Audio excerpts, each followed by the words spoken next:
serviteur de Dieu, il fait beaucoup de mal, et puis il y en a qui disent, ah mais pourquoi il fait tout ce mal-là, puis Dieu ne réagit pas. Dieu ne réagit pas parce que Dieu attend jusqu'où il va aller avec ce mal-là. Maintenant, quand il va mourir et qu'il va aller, comment on appelle, il va aller là-bas au ciel, Dieu va lui dire, Dieu va fermer sa porte. Ils sont beaucoup, hein, ils sont beaucoup. Tous ceux qui ne veulent pas donner leur vie à Dieu, qui sont dans le désordre, qui font n'importe quoi, tout. Maintenant, quand ils vont mourir, ils vont aller, Dieu va fermer sa porte, la porte du paradis. Il va fermer et ils vont toquer la porte pour dire que Seigneur, laisse-nous, on veut rentrer. On était sur la terre, on t'a servi, on a fait ça à ton nom, on a fait ceci à ton nom, on t'a servi. Dieu va leur dire que je ne vous connais pas. Je ne sais pas de quoi vous parlez parce que moi, je ne vous connais pas. Et maintenant, Dieu va ouvrir, Dieu va recevoir dans son royaume ceux-là qui ne se faisaient pas voir, ceux-là que les gens piétinaient, ceux-là que les gens n'écoutaient pas parce qu'ils se disent que non, la personne n'est pas dans la vérité ou laisse tomber ça, qu'est-ce qu'elle rencontre. C'est ces gens de personnes-là que lui, Dieu, il va recevoir parce que c'est ces gens-là qui sont dans la vérité. Comme nous, comme ça, voilà, je ne vais même pas aller loin. Comme nous, et il y a beaucoup de personnes qui sont comme moi, qui prêchent, qui disent vraiment la vérité, qui amènent les enfants de Dieu vers Dieu, mais que les gens n'écoutent pas. Donc c'est ça qu'il a dit, c'est ça le Seigneur a dit que les premiers seront les derniers et les derniers seront les premiers. C'est-à-dire toi qui fais l'œuvre de Dieu et puis personne ne te considère, personne ne te regarde là. C'est toi que Dieu regarde. Dieu, lui, te regarde parce qu'il sait que ce que tu es en train de faire est bon. Donc, le jour que tu ne feras plus partie de ce monde-là, il va te prendre dans son royaume. Ok? Voilà, c'est ce qu'il veut dire. Maintenant, ceux qui se donnent les noms bishop, docteur, ceci, cela, et puis le monde les regarde, le monde les suit, là.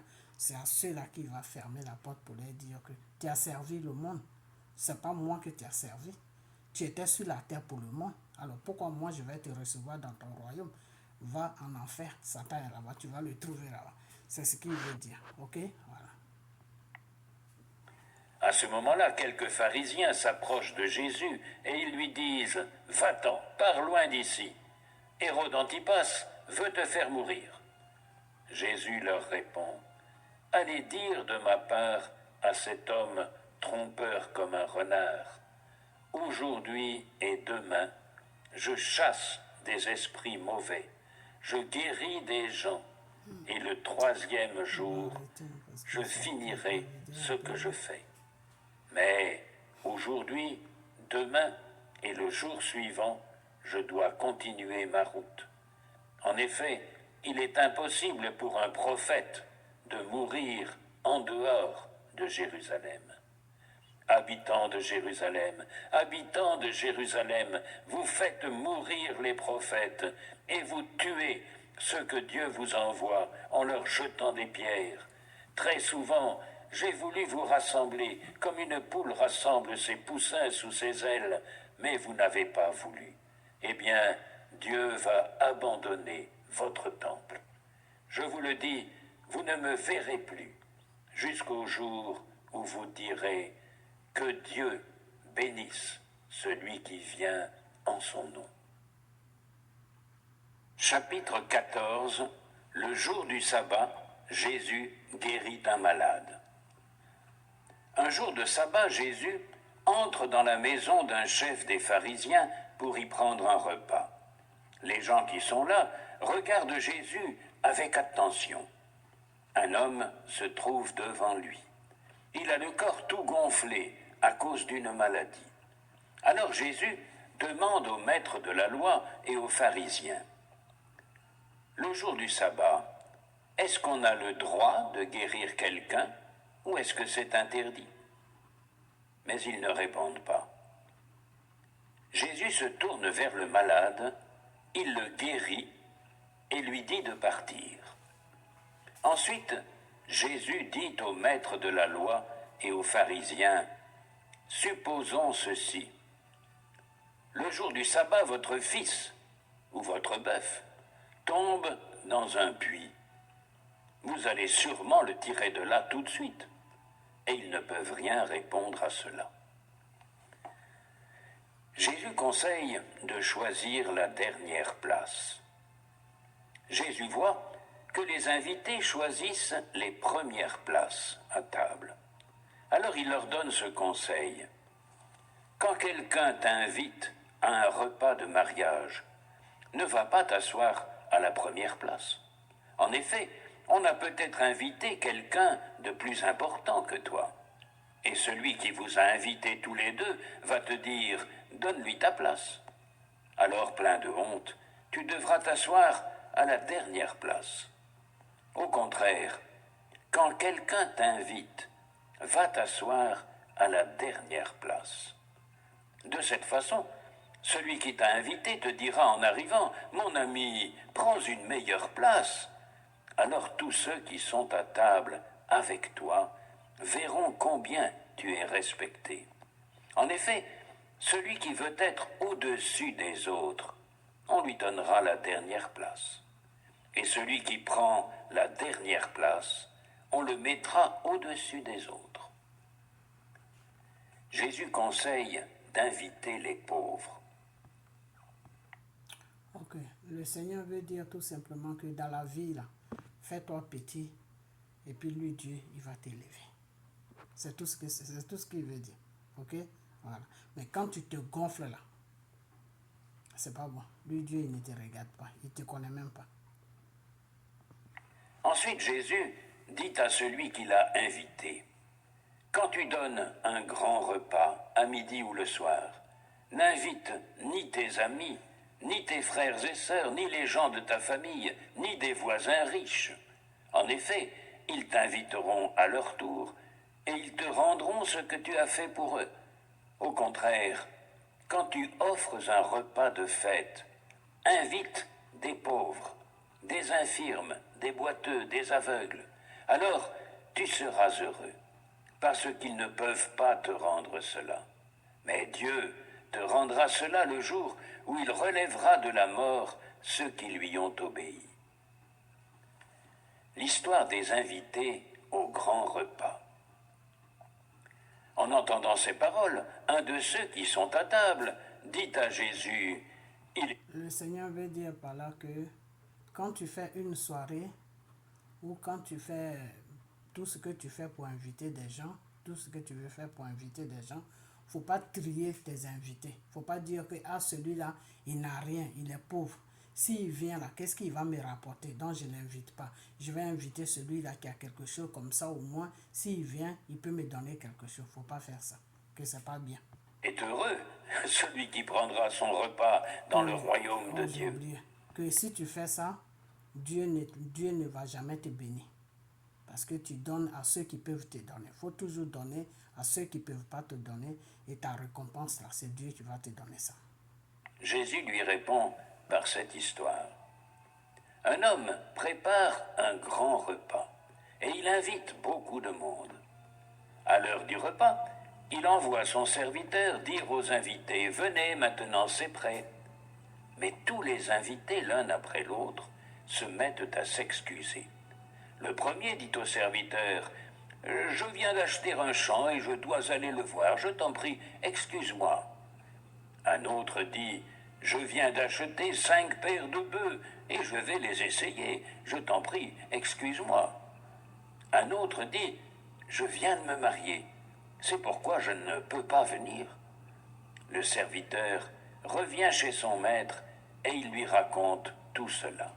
Alors le maître de maison se met en colère et il dit à son serviteur « Va vite sur les places et dans les rues de la ville et amène ici les pauvres, les infirmes, les aveugles et les boiteux. » Après un moment, le serviteur vient dire « Maître, on a fait ce que tu as commandé et il y a encore de la place. » Le maître dit au serviteur « Va sur les chemins et près des champs. Ceux que tu rencontreras, oblige-les à entrer chez moi. Ainsi ma maison sera pleine. » En effet, je te dis une chose. Parmi ces premiers invités, personne ne mangera de mon repas. Les disciples de Jésus doivent tout laisser. Plus tard, Jésus est en route, et des foules nombreuses l'accompagnent. Il se tourne vers elle et il dit, « Celui qui vient à moi doit m'aimer plus que son père, sa mère, sa femme, ses enfants, ses frères, ses sœurs, et même plus que sa vie. Sinon, cette personne ne peut pas être mon disciple. Celui qui ne porte pas sa croix et qui ne me suit pas, celui-là ne peut pas être mon disciple. En effet, quand l'un de vous veut construire une grande maison, il commence par s'asseoir et il calcule combien est-ce que cela va coûter. Est-ce que j'ai assez d'argent pour aller jusqu'au bout? Mais s'il pose les fondations sans pouvoir finir la maison, tous ceux qui verront cela se mettront à se moquer de lui. Ils diront, « Cet homme a commencé à construire, mais il n'a pas pu finir. » Et quand un roi part en guerre contre un autre roi, il commence par s'asseoir et il se demande, « J'ai 10 000 soldats, est-ce que je peux aller combattre mon ennemi qui vient m'attaquer avec 20 000 soldats ?» S'il ne peut pas, il envoie des messagers à l'autre roi pendant qu'il est encore loin et il demande à faire la paix. Jésus ajoute, « Ainsi parmi vous, si quelqu'un ne laisse pas tout ce qu'il possède, cette personne ne peut pas être mon disciple. » Oui, le sel est une bonne chose, mais quand le sel perd son goût, comment le lui rendre? On ne peut plus l'utiliser pour la terre ni pour l'engrais. On le jette dehors. Celui qui a des oreilles pour écouter, qu'il écoute. Chapitre 15. Un homme retrouve son mouton perdu. Les employés des impôts et les pêcheurs s'approchent tous de Jésus pour l'écouter. Les pharisiens et les maîtres de la loi critiquent Jésus et disent, « Cet homme accueille les pécheurs et il mange avec eux. » Alors Jésus leur raconte cette histoire. Parmi vous, un homme a 100 moutons et il en perd un. Bien sûr, il va laisser les 99 moutons dans les champs et il part chercher celui qui est perdu jusqu'à ce qu'il le trouve. Quand il l'a trouvé, il est tout joyeux. Il met le mouton sur ses épaules, puis il rentre chez lui. Il appelle ses amis et ses voisins et leur dit « Venez, réjouissez-vous avec moi. Oui, j'ai retrouvé mon mouton qui était perdu. » Je vous le dis, c'est la même chose. Quand un seul pécheur change sa vie, Dieu est dans la joie. Sa joie est plus grande que pour 99 personnes justes qui n'ont pas besoin de changer leur vie. Une femme retrouve sa pièce d'argent perdue. Écoutez encore, une femme a 10 pièces d'argent et elle en perd une. Bien sûr, elle va allumer une lampe et balayer la maison. Elle cherche la pièce avec soin jusqu'à ce qu'elle la trouve. Quand elle l'a trouvée, elle appelle ses amis et ses voisines et leur dit « Venez, réjouissez-vous avec moi. Oui, j'ai retrouvé la pièce d'argent que j'avais perdue. » Je vous le dis, c'est la même chose. Quand un seul pécheur change sa vie, il y a de la joie parmi les anges de Dieu. Un père retrouve son fils perdu. Jésus dit encore, un homme a 2 fils. Le plus jeune dit à son père, « Père, donne-moi ma part d'héritage. » Alors le père partage ses richesses entre ses 2 fils. Quelques jours après, le plus jeune fils vend tout ce qu'il a reçu et il part avec l'argent dans un pays éloigné. Là, il se conduit très mal et il dépense tout son argent. Quand il a tout dépensé, une grande famine arrive dans le pays et le fils commence à manquer de tout. Il va travailler pour un habitant de ce pays. Cet homme l'envoie dans les champs garder les cochons. Le fils a envie de manger la nourriture des cochons, mais personne ne lui en donne. Alors il se met à réfléchir. Il se dit, « Chez mon père, Tous les ouvriers ont assez à manger, et même ils en ont trop. Et moi ici, je meurs de faim. Je vais partir pour retourner chez mon père. Après ça, on va Et je arrêter. vais lui dire, Frère et sœur, Père, parce que c'est j'ai long, péché c'est vraiment long. contre Dieu et contre toi. On va Je continuer ne à mérite partager. plus d'être appelé ton fils. Fais comme si j'étais l'un de tes ouvriers. Il part pour retourner chez son père. Le fils est encore loin, mais son père le voit et il est plein de pitié pour lui. Il court à sa rencontre, il le serre contre lui et l'embrasse. Alors le fils dit à son père, Père, j'ai péché contre Dieu et contre toi. Je ne mérite plus d'être appelé ton fils. Mais le père dit à ses serviteurs, Vite, apportez le plus beau vêtement et habillez mon fils. Mettez-lui une bague au doigt et des sandales aux pieds. Amenez le veau qu'on a fait grossir et tuez-le. Mangeons et faisons la fête. Oui, mon fils qui est là était mort et il est revenu à la vie. Il était perdu et il est retrouvé. Il commence à faire la fête. Pendant ce temps, le fils aîné travaillait dans les champs. Quand il revient et s'approche de la maison, il entend de la musique et des danses. Il appelle un des serviteurs et il lui demande ce qui se passe. Le serviteur lui répond, C'est ton frère qui est arrivé, et ton père a fait tuer le gros veau parce qu'il a retrouvé son fils en bonne santé. Alors le fils aîné se met en colère et il ne veut pas entrer dans la maison. Le père sort pour lui demander d'entrer, mais le fils aîné répond à son père, Écoute, depuis de nombreuses années, je travaille pour toi. Je n'ai jamais refusé d'obéir à tes ordres. Pourtant, tu ne m'as jamais donné une petite chèvre pour faire la fête avec mes amis. Ton fils qui est là a mangé tout ton argent avec des filles. Mais quand il arrive, tu fais tuer le gros veau pour lui. Le père lui répond, Mon enfant, toi, tu es toujours avec moi, et tout ce qui est à moi est à toi. Yeah. Mais il fallait faire la fête et nous réjouir. En effet, ton frère qui est là était mort, et il est revenu à la vie. Il était perdu, et il est retrouvé. Chapitre 16. Le serviteur habile. Jésus raconte cette histoire à ses disciples.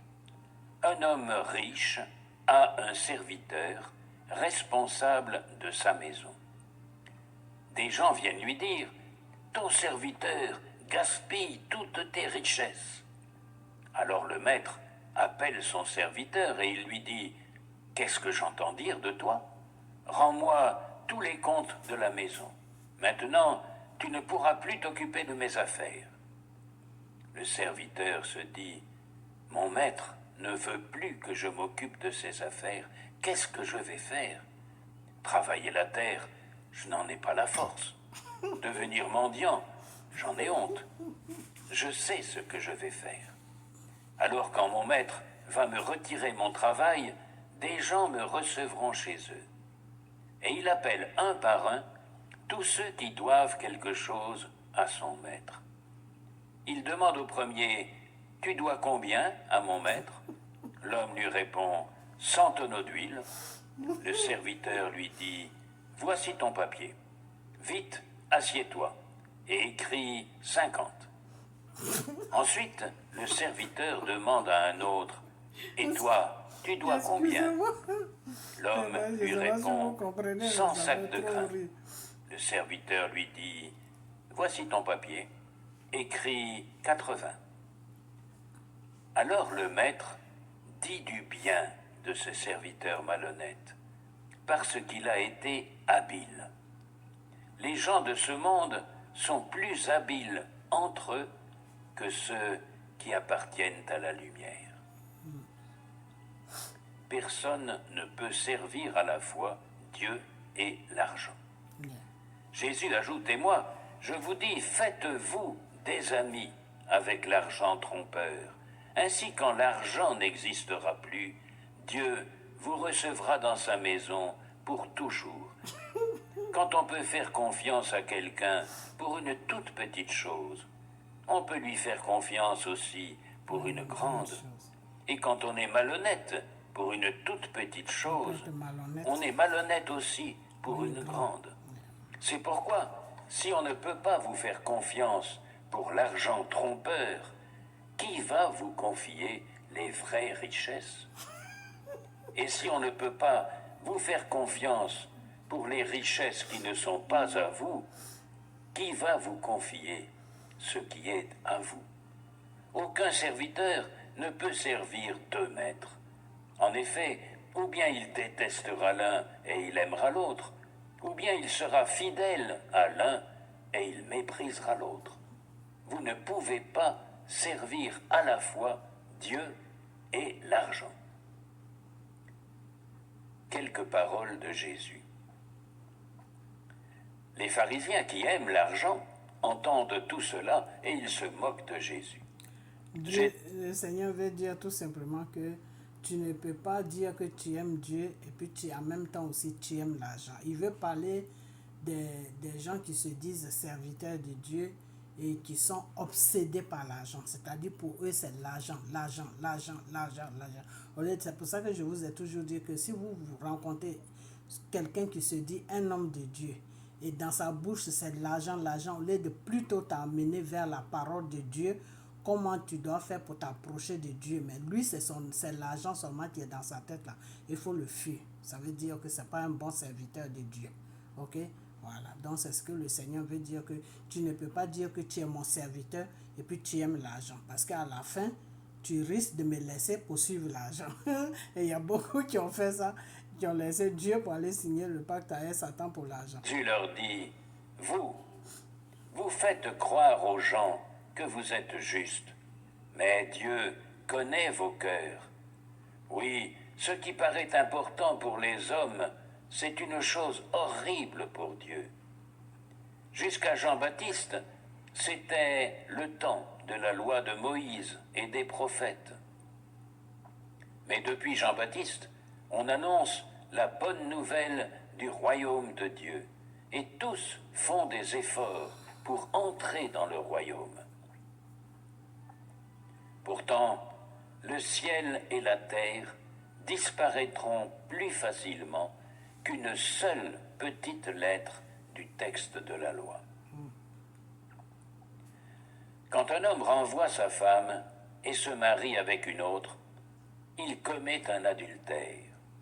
Et quand un homme se marie avec une femme renvoyée, il commet un adultère. L'homme riche et Lazare.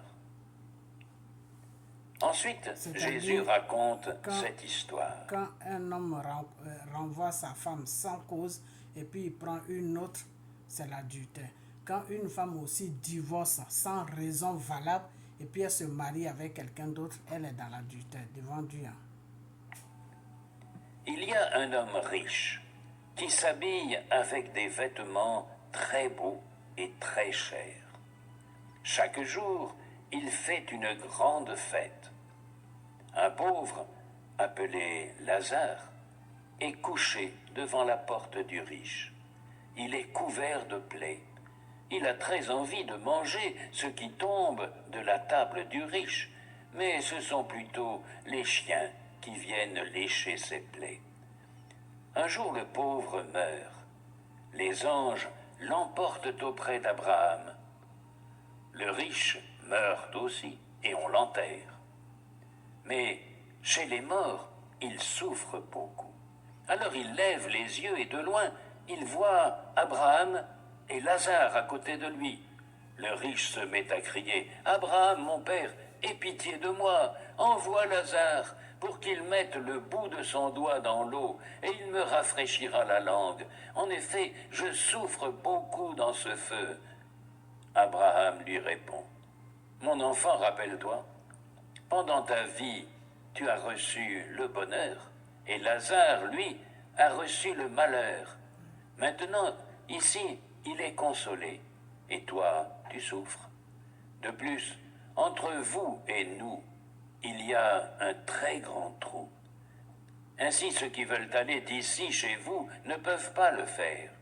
Et on ne peut pas non plus traverser le trou pour venir chez nous. Le riche lui dit, Père, je t'en prie, envoie donc Lazare dans la maison de mon père. En effet, j'ai 5 frères. Lazare ira les prévenir pour qu'ils ne viennent pas eux aussi dans ce lieu de souffrance. Abraham lui répond, tes frères ont Moïse et les prophètes, ils doivent les écouter. Le riche lui dit, Abraham, mon père, cela ne suffit pas. Si quelqu'un de chez les morts vient les voir, ils changeront leur vie. Mais Abraham lui dit, ils n'écoutent pas Moïse ni les prophètes. Alors, même si quelqu'un se lève de la mort, ils ne seront pas convaincus. Chapitre 17, Conseil de Jésus. Jésus dit à ses disciples, il y aura... Quand Abraham dit que entre vous et nous, il y a un trou. Ok, moi quand le Seigneur m'a fait visiter l'enfer, qu'est-ce qui s'est passé? C'est que je n'avais pas donné ce détail, mais c'est maintenant je me rappelle de ça. C'est que tu as la maison de Dieu comme ça, et puis il y a un gros trou. La prochaine fois, je vais vous expliquer bien parce que là, la vidéo est arrivée trop long, on va arrêter. Il y a un gros trou. Il y a un gros trou. Et c'est dans le trou là qu'il y a le feu. C'est ça qui est l'enfer. Ok? Et quand tu es au paradis, tu vois le trou. Mais le trou, tu vois le trou, mais tu ne peux pas descendre là-bas, tu ne peux rien faire. Mais c'est Dieu seul qui peut t'amener visiter là-bas. Sinon, toi-même, tu peux pas aller.